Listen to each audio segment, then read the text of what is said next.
நாங்க சொல்றேங்க, இங்க வந்து சொல்ற நாங்க உண்மையாகவே இயேசு கிறிஸ்து கொடுக்கிற சந்தோஷத்தை நாங்க அனுபவிக்கிறோம். இயேசு சொல்றாரு, உலகம் தராத சமாதானத்தை நான் தருவேன்.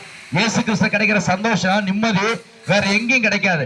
வேற எங்கேயும் நீங்க உங்களால காசு கொடுத்து வாங்க முடியாது. வேணா நம்ம பேருக்காக சொல்லிக்கலாம் நான் நல்லா இருக்குன்னு, ஆனா உண்மையான சந்தோஷத்தை ஆண்டவராக இயேசு கிறிஸ்து தருவாருங்க. ஆண்டவர் சொல்றாரு, வருத்தப்பட்டு பாரம் சுமக்கிற என் பிள்ளைகளை நீங்கள் எல்லாரும் என்னிடத்துல வாருங்க, நான் உங்களுக்கு நிம்மதி தருவேன், நான் உங்களுக்கு ஆறுதல் தருவேன்னு சொல்றாரு. அநேகர் தீராத வியாதினால கஷ்டப்படுறாங்க. எங்கெங்கயோ மருத்துவரை போய் நீங்க பார்த்திருக்கலாம், எவ்வளவு பல கோடிக்கணக்கான செலவுகளை செய்திருக்கலாம். அன்பானவர்களே, பைபிள்ல எப்படியா ஒரு சம்பவத்தை நாங்க வாசிக்கிறோம். 12 வருஷமா பாடுபட்ட ஒரு பெண், ஒரு தாயாருக்கு அவங்களுக்கு பணமெல்லாம் செலவழிச்சு சுகம் இல்லை. ஆனா இயேசு நம்பி வந்தாங்க, கர்த்தர் அவங்களுக்கு சுகத்தை கொடுத்தாரு. இன்னைக்கு நாங்க சொல்றோம், இங்க வந்திருக்கிற இங்க ஒவ்வொருத்தருடைய வாழ்க்கையிலும் இயேசு நன்மை செஞ்சிருக்கிறாரு. நீ நான் பேசிக்கிட்டு இருக்க என்னுடைய சொந்த சகோதரர், என் கூட பிறந்த அண்ணனுக்கு கட்டுவிரிய பாம்பு கடிச்சு 4 நாள் கோமா ஸ்டேஜ்ல இருந்து அவன் சென்னையில் SRM மெடிக்கல் காலேஜில் அட்மிட் பண்ணி அவனை காப்பாற்றவே முடியாதுன்னு சொன்னாங்க. மே மாதம் 8ஆம் தேதி 2016 வருஷம் நடந்த சம்பவம் இது. எங்க அண்ணனை காப்பாற்ற முடியாது, சென்னையில் என்ஜினியரா வேலை பார்க்கிறாரு. அவர் கம்பெனி முடிச்சு வர்ற வழியில அவர் கட்டுவிரிய பாம்பு கடிச்சிட்டு, ஆனா அவரை பரிசோதித்து டாக்டர் சொன்னாங்க, தம்பியை காப்பாற்ற முடியாதுனாங்க. ஆனா 4 நாள் வரை கோமா ஸ்டேஜ் இருந்த தம்பியை எங்க அண்ணனை போயிட்டு ஒரு ஃபாதர் உள்ள போய் பார்த்து அவனுக்காக ஜெபம் பண்ணிருக்காங்க. ஜெபம் பண்ண அந்த நேரத்தில் எங்க அண்ணனுடைய கண்கள் திறக்கப்பட்டது, அவனுக்கு உணர்வு வந்தது. அதுக்கப்புறம் கடவுள் அவனுக்கு அற்புத சுகத்தை கொடுத்தாரு. இன்னைக்கு சொல்றேன், எங்க அண்ணனுக்கு 2 பிள்ளைங்க இருக்கிறாங்க. எங்க அண்ணன் குடும்பமா நல்லா வாழ்ந்துட்டு இருக்கான். 15 வருஷமா எங்க அண்ணனை இயேசு கிறிஸ்து வாழ வச்சிருக்காரு. இதோ மதத்தை குறித்து நாங்க பறைசாற்ற வரல, நாங்க மதத்தை பத்தி பேசவே விரும்பல. இயேசுவின் அன்பு, உங்களை உண்டாக்கிய உங்களை படைச்ச கடவுள் உங்களை நேசிக்கிறாரு. உங்களை படைச்ச கடவுள் உங்களை நீங்க நல்லா வாழ்ந்து விரும்புறாரு.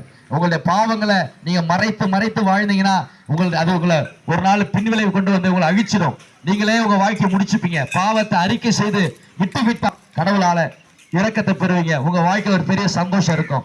ஆணா இருக்கலாம், பெண்ணா இருக்கலாம், யாரா இருக்கலாம், எல்லா மனிதனுக்கும் பாவம் செய்தா அவன் தண்டனை நீங்க அனுபவித்து நீங்க நரகத்துக்கு போவதை விட பாவ மன்னிப்ப இயேசு கிறிஸ்து இலவசமா தராரு. யாரெல்லாம் அந்த இயேசு கிறிஸ்துவ விசுவாசிக்கிறீங்களோ, அவர் எனக்காக உயிர் கொடுத்தாரு நம்புறீங்களோ, உங்களுடைய பாவங்களை இயேசு மன்னிப்பாரு. நீங்க இருக்கிற இடத்திலேயே உங்க மனசார இயேசுவே என் பாவங்களை மன்னிங்க, எனக்கு உண்மையான சந்தோஷத்தையும் உண்மையான நிம்மதியை தாங்க இயேசப்பான்னு நீங்க உண்மையான மனசோடு கேட்டா நிச்சயம் சொல்றேன், உங்க பாவங்கள் மன்னிக்கப்படும். நீங்களும் இயேசுவின் பிள்ளையா மாறலாம். நீங்க மதம் மாற வேண்டாம், ஆனால் கடவுளின் பிள்ளைகளாக நீங்க உங்கள் மனம் மாறுங்கள், மனம் திரும்புங்கள். பாவத்தை விட்டுட்டு நீங்க இயேசுவாய் பிடிச்ச பிள்ளைய வாழ்ந்து பாருங்க.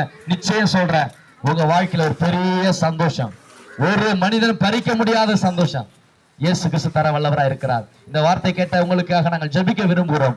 நீங்களும் எங்களோட கூட சேர்ந்து எனக்காக ஜெபிங்கன்னு விரும்பினால் தயவாக முன்னே வந்து நீங்கள் கண்களை மூடி எங்களுக்காக எங்களோட நீங்கள் சேர்ந்து ஜெபிங்க. உங்களுக்காக நாங்கள் ஜெபிக்க விரும்புகிறோம்.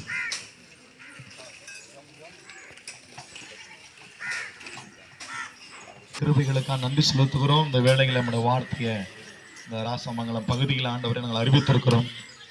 ஆண்டவரே, அன்பு சகோதரன் சொன்னது போல வருத்தப்பட்டு பார சுமக்கிறவர்கள் நீங்கள் என்னிடத்தில் வாருங்கள், நான் உங்களை இளைப்பாறுதல் தர வேண்டும் சொன்னீங்கப்பா. கர்த்தாவே, இன்றைக்கு கண்ணீரோடு வியாதியோடு போராட்டத்தோடு பிரச்சனையோடு இருக்கிற நம்முடைய பிள்ளைகளுக்கு இளைப்பாறுதலை கொடுக்கவே இந்த இடத்துல எங்களை அனுப்பியிருக்கிறீங்க ஆண்டவரே. அப்பா, நம்முடைய வார்த்தையை கேட்டு விசுவாசங்களோட வாழ்க்கையில விடுதலைகளும் வியாதிகளும் அகன்று விடுதலை தரும்படி சொல்லிக்கிறான் ஆண்டவரே. இங்க இருக்கிற எல்லா ஜனங்களும் ரட்சிக்கப்படட்டும். இந்த பட்டணத்தில் ஒரு எழுப்புதல் உண்டாகட்டும் ஆண்டவரே. இயேசுவே, குமாரன் உங்களை விடுதலை ஆக்கினால் மெய்யாகவே விடுதலை, மனவேதனைகள் எல்லாம் மறையட்டும், கடன் பாரங்கள் நீங்கட்டும் ஆண்டவரே. குழந்தை இல்லாத பிள்ளைகள் இயேசுவின் நாமத்துல கற்பத்திற்கு கனி திறக்கப்படட்டும் ஆண்டவரே.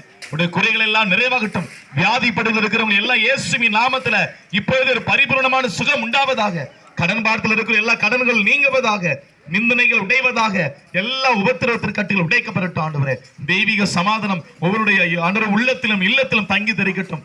கர்த்தராகிய இயேசுவின் நாமத்தினால உடைய வாழ்த்தி ஆசீர்வதிக்கிற பரலோக தேவன் இவர்களை விடுதலை கொடுத்து சமாதானத்தினால் நிரப்பும்படி ஜெபிக்கிறோம். நீங்கள் ஆளுகை செய்யுங்க, பலப்படுத்துங்க. இயேசுவின் நாமத்தில் பிதாவே, ஆமென்.